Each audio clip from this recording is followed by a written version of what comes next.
स्वागत है आप सभी का डीडी न्यूज के इस खास बुलेटिन एक्सप्रेस 100 में, जहां हम आपके लिए लेकर आते हैं राजनीति, मनोरंजन, देश, दुनिया, खेल और व्यापार जगत की सभी बड़ी खबरों को एक्सप्रेस यानी कि फटाफट अंदाज में। और मैं हूं कृतिका। तो चलिए शुरुआत करते हैं एक्सप्रेस 100 का और खबरें देखते हैं तेज रफ्तार से। संसद के मानसून सत्र का आज दूसरा दिन, दोनों सदनों में अहम विधायी कार्य सूचीबद्ध। राष्ट्रीय परिचर्या और प्रसूति विद्या आयोग विधेयक 2023 को पुनर्स्थापित करने का प्रस्ताव पेश होगा। केंद्रीय स्वास्थ्य मंत्री मनसुख मांडविय आज इसे पेश करेंगे। वहीं राष्ट्रीय दंत चिकित्सा आयोग विधेयक 2023 भी पुनर्स्थापित करने का प्रस्ताव पेश किया जाएगा। लोकसभा में राष्ट्रीय दंत चिकित्सा आयोग विधेयक 2023 भी पुनर्स्थापित करने का प्रस्ताव पेश किया जाएगा। इसके साथ ही संविधान आदेश विधेयक 2023 को भी पुनर्स्थापित करने का प्रस्ताव होगा। केंद्रीय पर्यावरण मंत्री भूपेंद्र यादव प्रस्ताव करेंगे कि जैव विविधता अधिनियम 2002 का और संशोधन करने वाले विधेयक संयुक्त समिति द्वारा यथाप्रतिवेदित पर विचार किया जाए। राज्यसभा में आज गैर सरकारी सदस्यों का विधान कार्य है, जिसमें पुनर्स्थापन के लिए कई विधेयक पेश होंगे। वक्फ निरसन विधेयक 2022 को पुनर्स्थापन के लिए पेश किया जाएगा। वहीं लोक प्रतिनिधित्व विधेयक 2022 को भी पुनर्स्थापन के लिए पेश किया जाएगा। संसद के मानसून सत्र में सरकार 31 बिल सदन में पेश करना चाहती है, जिसमें डाटा प्रोटेक्शन बिल, जन विश्वास बिल सहित कई अहम विधेयक शामिल हैं। सदन स्थगित होने से पहले केंद्रीय मंत्री अनुराग सिंह ठाकुर ने सिनेमेटोग्राफ संशोधन बिल 2023 को सदन में पेश किया और 2019 का पुराना बिल वापस ले लिया। नए बिल में पायरेसी को रोकने के लिए प्रावधान किए गए हैं। संसद में विपक्ष की मणिपुर पर चर्चा की मांग को मंजूर करने के बाद बहस के नियमों पर तनातनी देखी गई। संसद के मानसून सत्र के पहले ही दिन दोनों सदनों में कांग्रेस सहित तमाम विपक्ष के दलों ने हंगामा किया। सदन में पहले दिन हंगामे के चलते राज्यसभा की कार्यवाही पहले 12 बजे फिर 2 बजे तक के लिए स्थगित कर दी गई। उच्च सदन में 2 बजे भी सदन में विपक्षी दलों का हंगामा जारी रहा, जिसके चलते सदन की कार्यवाही दिन भर के लिए स्थगित कर दी गई। लोकसभा में पहले दिन 2 दिवंगत हुए मौजूदा सांसदों और 11 पूर्व सांसदों को श्रद्धांजलि दी गई। फिर विपक्ष के हंगामे के कारण 2 बजे तक सदन की कार्यवाही स्थगित कर दी गई। बाद में फिर हंगामा होने पर लोकसभा की कार्यवाही भी दिन भर के लिए स्थगित कर दी गई। केंद्रीय मंत्री अनुराग सिंह ठाकुर संसद में विपक्ष के हंगामे को लेकर कांग्रेस की कड़ी निंदा की। उन्होंने कहा कि कांग्रेस महिलाओं के प्रति अत्याचार पर भेदभाव क्यों करती है, सदन में कांग्रेस चर्चा क्यों नहीं करना चाहती, सदन में शोर की जगह राजस्थान की घटना पर भी कांग्रेस जवाब क्यों नहीं देती। भाजपा के वरिष्ठ नेता रविशंकर प्रसाद ने मणिपुर की घटना पर कांग्रेस के रवैये की कड़ी निंदा की। उन्होंने कहा कि ऐसे संवेदनशील मुद्दे पर राजनीति नहीं होनी चाहिए। हम कांग्रेस से पूछना चाहते हैं कि आखिर कांग्रेस चाहती क्या है। भाजपा नेता रविशंकर प्रसाद ने कहा कि मणिपुर घटना पर कांग्रेस ने संसद में हंगामे की जगह मामले की गंभीरता को समझा होता तो ऐसे अपराध करने वालों को एक कड़ा संदेश जाता। हम ये नहीं समझ पा रहे हैं कि कांग्रेस और विपक्ष किस बात पर चर्चा कर रहे हैं। मणिपुर के थोबल जिले के नोंगपोंग सेकमाई थाना अंतर्गत अपहरण और सामूहिक बलात्कार के जघन्य अपराध मामले में पुलिस ने 3 और मुख्य आरोपियों को गिरफ्तार कर लिया है। इस तरह अब कुल 4 लोगों की गिरफ्तारी हो चुकी है। मणिपुर पुलिस थोबल जिले में महिला यौन उत्पीड़न के अन्य दोषियों को जल्द से जल्द गिरफ्तार करने के लिए हर संभव प्रयास कर रही है और छापेमारी भी की जा रही है। मणिपुर की राज्यपाल अनुसुईया उइके ने पुलिस महानिदेशक को बुलाकर महिलाओं के साथ अभद्रता की घटना पर ताजा स्थिति की जानकारी ली। राज्य में हुई घटना की निंदा करते हुए राज्यपाल अनुसुईया उइके ने कहा कि इसकी वजह से पूरा देश शर्मसार हुआ है। साथ ही उन्होंने कहा कि इस घटना के दोषियों को कड़ी से कड़ी सजा दी जाएगी। मणिपुर के मुख्यमंत्री एन बीरेन सिंह ने राज्य में हुई घटना पर कड़ा रुख अख्तियार किया है। घटना के संबंध में उन्होंने कड़ी कार्रवाई के निर्देश दिए।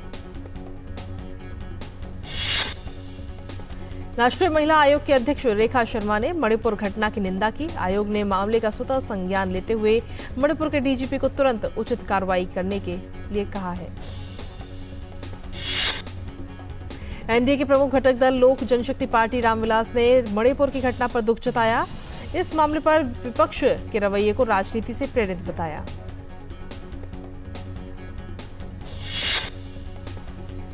लोक जनशक्ति पार्टी रामविलास के राष्ट्रीय अध्यक्ष सांसद चिराग पासवान ने कहा कि मणिपुर की घटना पर सरकार सदन में चर्चा सुनिश्चित करना चाहती है तो विपक्ष को चर्चा में भाग लेना चाहिए। इंदौर में आज श्रम और रोजगार मंत्री स्तरीय बैठक हो रही है। प्रधानमंत्री मोदी आज वीडियो संदेश के जरिए इस बैठक में अपने विचार रखेंगे। इसमें G20 देशों और आमंत्रित देशों के 25 श्रम और रोजगार मंत्रियों समेत 165 प्रतिनिधि शामिल होंगे, जिसके बाद ही अंतिम घोषणाएं सामने आएंगी।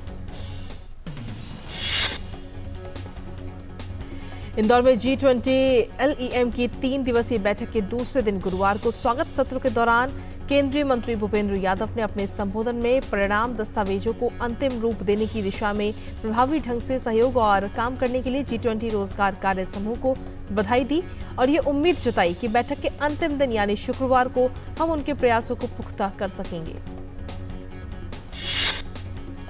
आज इंदौर में G20 की बैठक में आने वाले विदेशी प्रतिनिधि दुनिया भर में मशहूर 56 दुकान के विशिष्ट अतिथि होंगे, जिसको लेकर 56 दुकान मेहमानों को जायकेदार व्यंजन परोसने की तैयारी में लगे हैं। 21 जुलाई यानी कि आज इंदौर का 56 दुकान क्षेत्र स्पेशल सिक्योरिटी जोन में रहेगा। श्रीलंका के राष्ट्रपति रानिल विक्रमसिंघे भारत की 2 दिवसीय यात्रा पर हैं। श्रीलंका के राष्ट्रपति आज राष्ट्रपति द्रौपदी मुर्मू से भी मुलाकात करेंगे और प्रधानमंत्री नरेंद्र मोदी से भी द्विपक्षीय वार्ता करेंगे। दोनों देशों के बीच परस्पर हित के विभिन्न मुद्दों पर चर्चा होगी। इसके साथ ही दोनों देशों के बीच समझौता ज्ञापनों पर भी हस्ताक्षर होगा। कल श्रीलंका के राष्ट्रपति रानिल विक्रमसिंघे ने विदेश मंत्री डॉक्टर एस जयशंकर से मुलाकात की। विदेश मंत्री ने उम्मीद जताई कि रानिल विक्रमसिंघे की ये यात्रा दोनों देशों के संबंधों को और मजबूत करेगी और भारत की नेबरहुड फर्स्ट और सागर नीतियों को आगे बढ़ाएगी। श्रीलंका के राष्ट्रपति रानिल विक्रमसिंघे की 2 दिवसीय भारत यात्रा का उद्देश्य दोनों देशों के बीच लंबे समय से चले आ रहे द्विपक्षीय संबंधों को और आगे बढ़ाना और मजबूत करना है। विदेश मंत्रालय में प्रवक्ता अरिंदम बागची ने बताया कि श्रीलंका के राष्ट्रपति रानिल विक्रमसिंघे भारत यात्रा पीएम मोदी के निमंत्रण पर हो रही है। ये यात्रा ऐसे समय पर हो रही है जब दोनों देश इस साल राजनयिक संबंधों की स्थापना की 75वीं वर्षगांठ मना रहे हैं। केंद्रीय गृह एवं सहकारिता मंत्री अमित शाह आज नई दिल्ली में प्राथमिक कृषि ऋण समिति PSCS द्वारा कॉमन सर्विस सेंटर की सेवाएं शुरू करने पर एक राष्ट्रीय महासंगोष्ठी का उद्घाटन करेंगे। इस अवसर पर IT मंत्री अश्विनी वैष्णव भी उपस्थित रहेंगे। नई दिल्ली में इस महासंगोष्ठी का आयोजन सहकारिता मंत्रालय का विभाग राष्ट्रीय सहकारी विकास निगम CSC के सहयोग से कर रहा है। इस कार्यक्रम में PSCS द्वारा CSC की सेवाएं प्रदान किए जाने से संबंधित विभिन्न पहलुओं पर चर्चा की जाएगी। भारत में ग्रामीण वॉश सेक्टर में कार्य करने वाले विकास और सेक्टर पार्टनर्स के लिए जल शक्ति मंत्रालय के पेयजल और स्वच्छता विभाग का मंच रूरल वॉश पार्टनर्स फोरम आज विज्ञान भवन में 2 दिवसीय राष्ट्रीय सम्मेलन के साथ अपनी पहली वर्षगांठ मना रहा है। इस सम्मेलन का उद्घाटन केंद्रीय जल शक्ति मंत्री गजेंद्र सिंह शेखावत करेंगे। सम्मेलन का विषय स्वच्छ सुजल भारत की दिशा में प्रगति में तेजी है। राष्ट्रीय सम्मेलन भागीदारों को अपने अनुभव साझा करने, एक दूसरे से सीखने और सहयोग के नए तरीकों को चिन्हित करने के लिए एक मंच प्रदान करेगा। इस सम्मेलन में सरकार, निजी क्षेत्र और सिविल सोसाइटी के मुख्य वक्ता भी शामिल होंगे। सुप्रीम कोर्ट मोदी सरनेम टिप्पणी से जुड़े मानहानि मामले में कांग्रेस नेता राहुल गांधी की याचिका पर आज सुनवाई करेगा। गुजरात हाई कोर्ट ने राहुल गांधी की सजा पर रोक लगाने की मांग वाली याचिका खारिज कर दी थी। इसके बाद राहुल ने हाई कोर्ट के फैसले को शीर्ष अदालत में चुनौती दी है। पश्चिम बंगाल के हावड़ा में बीती रात भीषण आग लग गई। करीब 50 दुकानों तक ये आग फैल गई। इस घटना में किसी के हताहत होने की फिलहाल अभी कोई सूचना नहीं है। संसदीय कार्य मंत्रालय आज संसद भवन परिसर में 55वीं युवा सांसद प्रतियोगिता 2022-23 के पुरस्कार वितरण समारोह का आयोजन कर रहा है। शिक्षा निदेशालय, राष्ट्रीय राजधानी क्षेत्र नई दिल्ली सरकार और नई दिल्ली नगर पालिका परिषद के अधीन विद्यालयों के लिए ये आयोजन किया जा रहा है। केंद्रीय मंत्री अर्जुन राम मेघवाल 55वीं युवा संसद प्रतियोगिता समारोह की अध्यक्षता करेंगे और पुरस्कार विजेता विद्यार्थियों और विद्यालयों को पुरस्कार भी वितरित करेंगे।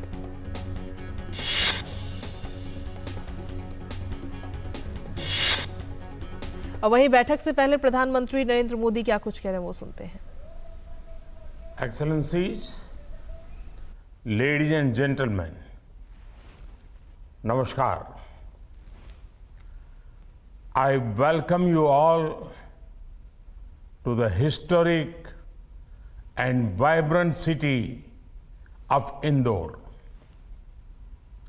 It is a city that takes pride in its rich culinary traditions. I hope you get to enjoy the city in all its colors and flavors. Friends, your group is discussing one of the most important economic and social factors, employment. We are at the threshold of some of the greatest changes in the employment sector.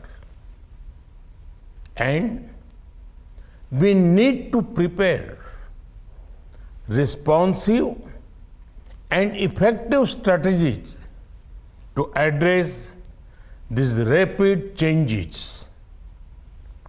In this era of the fourth industrial revolution, technology has become and will remain the core driver for employment. It is fortunate that this meeting is happening in a country that has had the experience of creating a large number of technology jobs during the last such technology-led transformation. And your host city of Indore is home to many startups leading the new wave of such transformations. Friends, we all need to skill our workforce in the use of advanced technologies and processes. Skilling, reskilling, and upskilling are the mantras for the future workforce. In India, our Skill India mission is a campaign to connect with this reality. Under our Pradhan Mantri Kaushal Vikas Yojana, more than 12.5 million of our youth have been trained so far. Special focus is being laid on Industry 4.0 sectors like artificial intelligence, robotics, Internet of Things, and drones.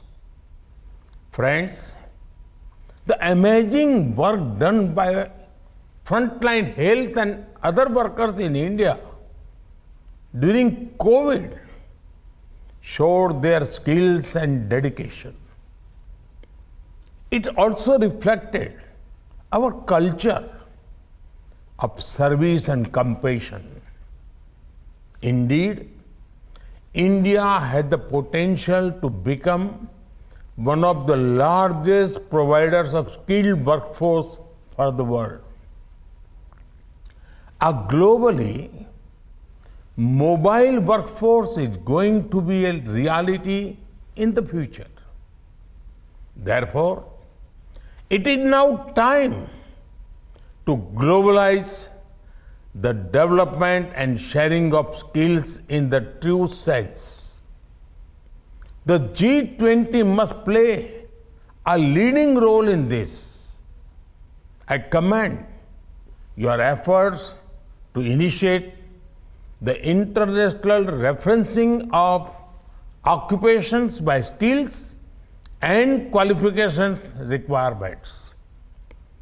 This requires new models of international cooperation and coordination, and migration and mobility partnerships.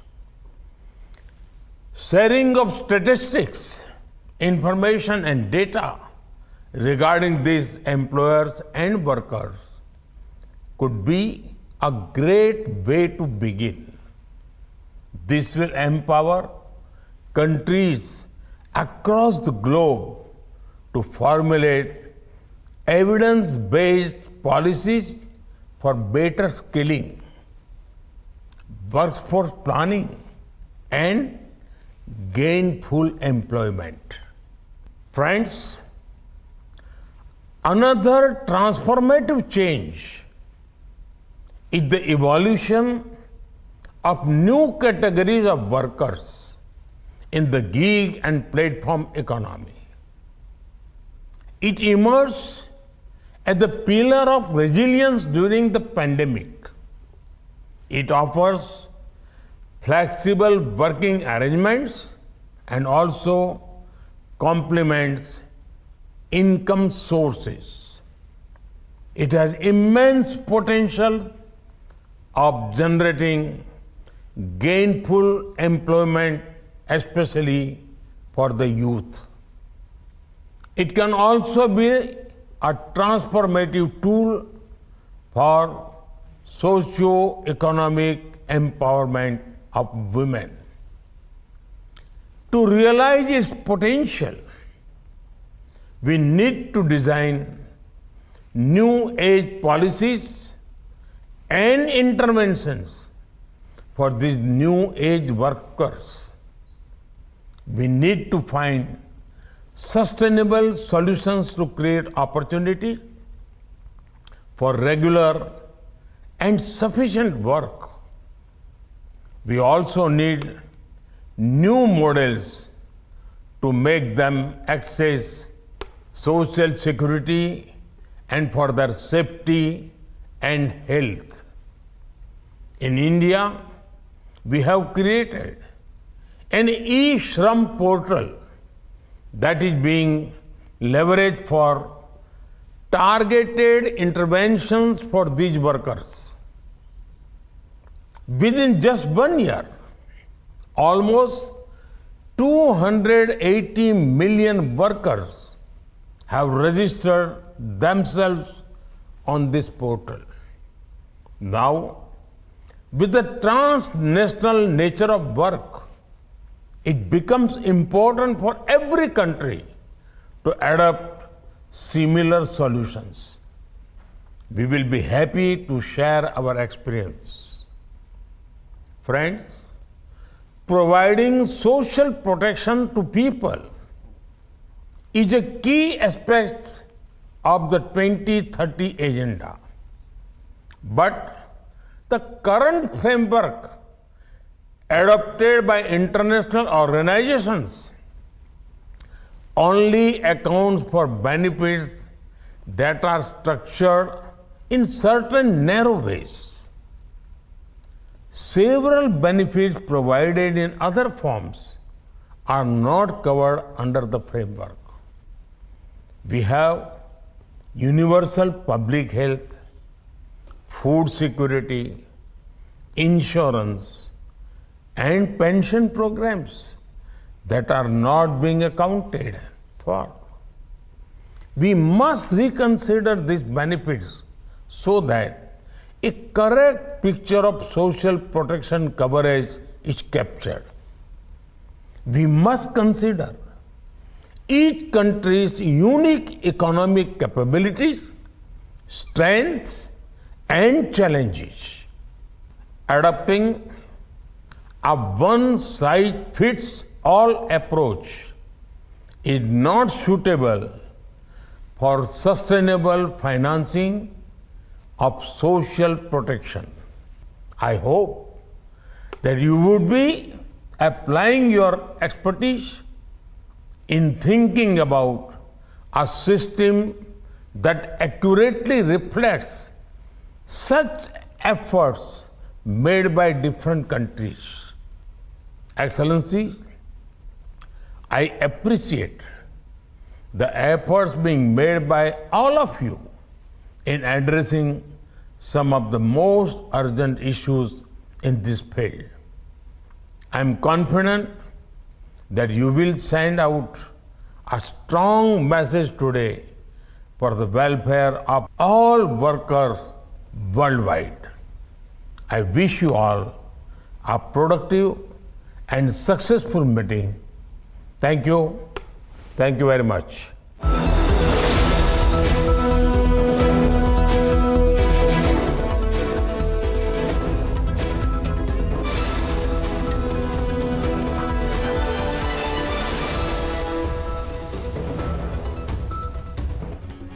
तो प्रधानमंत्री नरेंद्र मोदी को आपने सुना, जिन्होंने इंदौर में जो बैठक हो रही है उसके लिए अपना मैसेज दिया और कहा कि किस तरीके से टेक्नोलॉजी के जरिए भारत अपने कदम बढ़ा रहा है। साथ ही अब जो रोजगार और श्रम मंत्रियों की ये बैठक है, इसमें हम किस तरीके से अहम भूमिका, क्योंकि सभी देश इस बैठक में हिस्सा लेते हुए नजर आ रहे हैं, तो किस तरीके से अपनी भूमिका हमें निभानी चाहिए, उसमें ये तमाम बातें प्रधानमंत्री की तरफ से कही गई।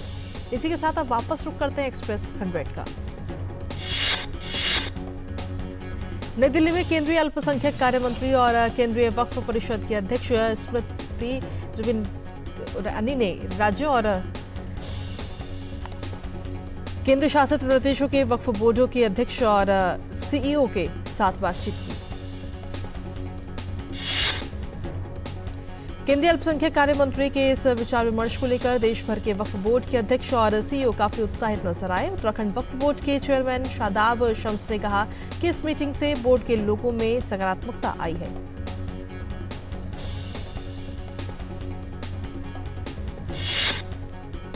भारतीय अंतरिक्ष अनुसंधान संगठन इसरो ने बुधवार को महेंद्रगिरी में Gaganyaan service module propulsion system का सफलतापूर्वक परीक्षण किया।